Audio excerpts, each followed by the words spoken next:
Hello, what's up mga J-Vlog? Welcome ulit sa panibagong video. And for today's video ay magpo-phone comparison naman tayo ulit between sa mga iPhones na pwede natin mabili sa Green Hills, yung iPhone 12 Pro versus the iPhone 13 Pro. Ano kaya magandang iPhone na pwede nyo ma-purchase ngayong 2024? Tara mga J-Vlog, check natin.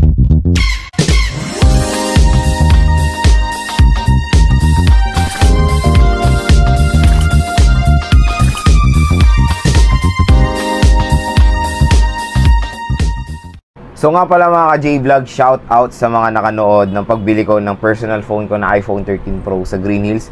So nag-purchase tayo ng iPhone 13 Pro last week at bumili tayo, syempre wala nang iba kundi kay Ate Med sa CMB Gadgets, Tall XA07.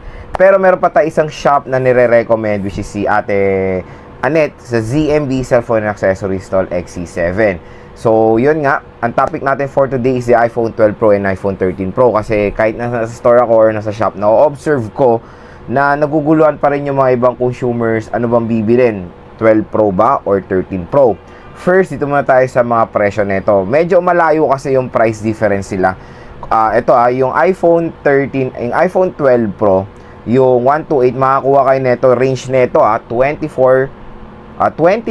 to 24,000 pesos. Tapos yung 256 neto 1,000 lang. 25 to 26,000 pesos. Yun yung 12 Pro, 256. Tapos 13 Pro for as low as 30K, 30 to 31 for the 120GB. Tapos 33 to 34 for the 256GB na iPhone 13 Pro. So medyo malayo talaga yung price difference sila. Kaya marami pa rin mga consumers, especially ako rin. Nung bumili ako ng 13 Pro, ano ba? Iniisip ko ba mag-iPhone 13 ba ako or mag-iPhone 12 Pro or mag-go na ako sa iPhone 13 Pro? At ang nanalo is iPhone 13 Pro. Explain ko yan kung bakit. First, syempre, doon muna tayo sa mga consumers na sobrang naguguluhan. Lods, ano ba? 12 Pro ba or 13 Pro? So ako nga, 13 Pro binili ko. Pero meron pa rin tayong mga gandang pwedeng i-consider kung bakit mas okay din i-purchase yung 12 Pro sa mga ibang perspective ng consumers. So, yon. Doon muna tayo sa difference nila. So, syempre si iPhone 13 Pro ay powered ng Apple A15 Bionic chip compare sa iPhone 12 Pro na powered ng Apple A14 Bionic chip. So, yon. Syempre, una nilang difference is chipset. Mas mabilis at mas mabilis si iPhone 13 Pro, matik yan. Pero when it comes sa display mga J-Vlog, wala pong pinagkaiba yung 12 Pro and 13 Pro. Both phones ay merong Super Retina XDR OLED display na po. 6.1 inches ang kanilang display at pareho sila ng pixel per inch or pixel density na 460. So when it comes sa display, wala pong pinagkaiba yung 12 Pro or 13 Pro, kaya wala po tayong talo dyan or hindi kayo maguguluhan dyan. Siyempre, ang pinakamagugulan din kayo when it comes sa battery. Doon sila talaga major din na pinagkaiba. Di hamak siyempre na mas mataas ang battery capacity ng 13 Pro kasi mas newer siya. So yung 12 Pro mga ka-J-Vlog, parang pareho lang sila ng battery ng iPhone 12 eh. Nasa 2.8 plus mAh lang. Tapos konti lang naman nilaktaw ng 13 Pro na nasa 3,000 or almost 3,100 mAh. Nasa 3,095 natin nakita ko na mAh. So yun, konti lang naman difference ng battery. Pero, syempre, malaking advantage na rin yan ng 13 Pro. Mas matagal siya malolobat. At, syempre, mas power efficient din ang Apple A15 Bionic chip, of course. So, yun, battery performance, di hamak na mas maganda ang iPhone 13 Pro. And, syempre, sa camera, mga J-Vlog, doon nyo talaga ma-identify din yung pinagkaiba nila. Kasi, yes, both specs sila sa camera, parehong-pareho, 12, 12, 12. 12 main, 12 ultra at 12 telephoto. Pero ang laki po ng difference nila when it comes sa mga sensors. Ito yung pinakamalaking difference nila. So yes, kita nyo specs pareho pero hindi nyo mahalata sa sensor pala may pinagkaiba. Or sa aperture. Kasi sa iPhone 12 Pro, yung main cam is f1.6. Yung main cam naman ng 13 Pro is f1.5. Meaning po, mas mababang aperture, mas maganda performance sa low light, at mas magandang pagka-background blur. Siyempre, dito rin po na-introduce sa iPhone 13 Pro ang cinematic mode. Yung merong super background blur sa inyong likod.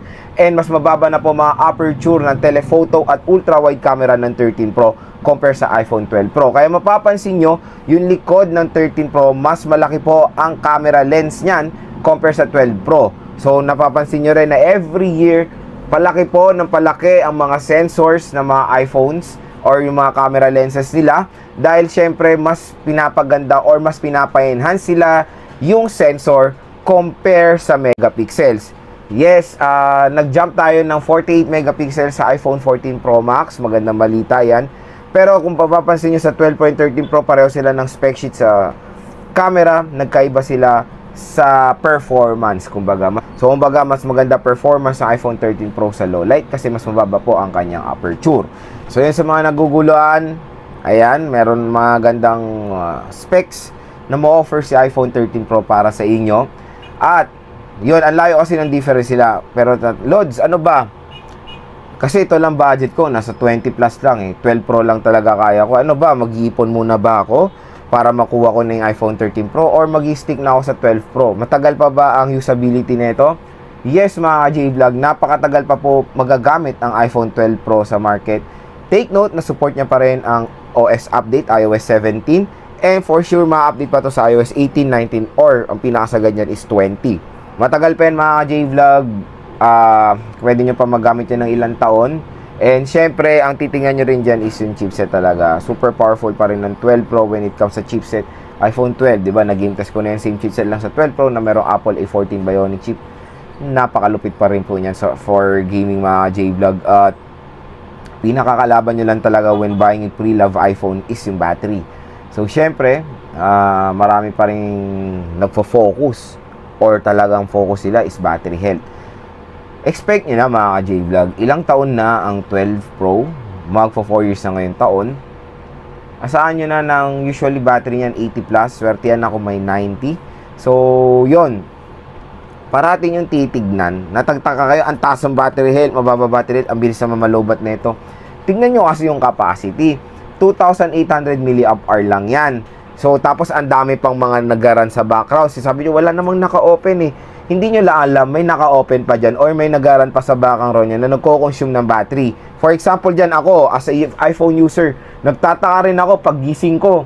Yung iPhone 15 Pro Max ko, 100. Nung pagtulog ko, pag gising ko, 95 na lang, 96. Sabi ko, shucks, ano to? Bakit ganito? Siyempre, tinignan ko yung battery, yung history or yung analytics ng battery. Nakita ko, ang kumakain ng battery habang natutulog yung iPhone is yung Find My iPhone. So, malakas po kumain ng battery ang Find My iPhone dahil syempre pag naka-off yan, naka-on pa rin yung location services nyo. Para for example yan, hindi naman sana na mawala yung iPhone nyo is matatrack niya for security reasons din yan. Pero kasi, ewan ko kasi gusto ko mag-save ng battery, no-off ko talaga yung yung Find My iPhone ko, nag-iingat na lang ako mawala. Pero syempre, wag nyo gawin yung ginagawa ko, very risky yun. Open nyo yung Find My iPhone nyo. Pero syempre, napakalakas kumain ng battery niyan kahit na naka-off yung nyo is kumakain ng battery. Lalo na pag naka-on yung data nyo, internet connections, nagaran pa rin po yan sa background at kumakain pa rin po yan ng battery. Kaya wag kayo magtataka kahit hindi nyo gamitin. Tulad neto, kaka-charge ko lang neto, 100, 13 mini, 97 na lang. Magtataka, di ko naman ginagamit. Pero syempre meron yung mga nagaran sa background. So yun, mga J-Vlog, ang ating phone comparison. Syempre, kung meron kayong budget, go for the iPhone 13 Pro.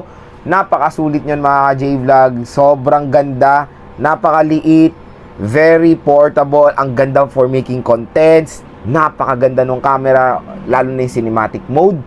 Kung meron kayo extra budget, all in na kayo sa 13 Pro, panigurado mas magamit ito na mas matagal, and of course, better camera performance. Pero yun nga, tulad ng sinabi ko, kung talagang tight ang budget nyo, 12 Pro, ay okay pa rin yan, huwag kayo mag-alala. Matagal nyo pa rin yung mga gamit sa market. At kung saan pa ba tayo bibili niyan, sa Green Hills tayo bibili, kay Ate Mayet or kay Ate Annette, CMB Gadget and ZMB Cellphone and Accessories, Stall XC07, Stall XC7, at syempre meron pa isa, si Ate Malin Gadget Shop, Stall XE7. Puro 7 lang sila ngayong May 2024.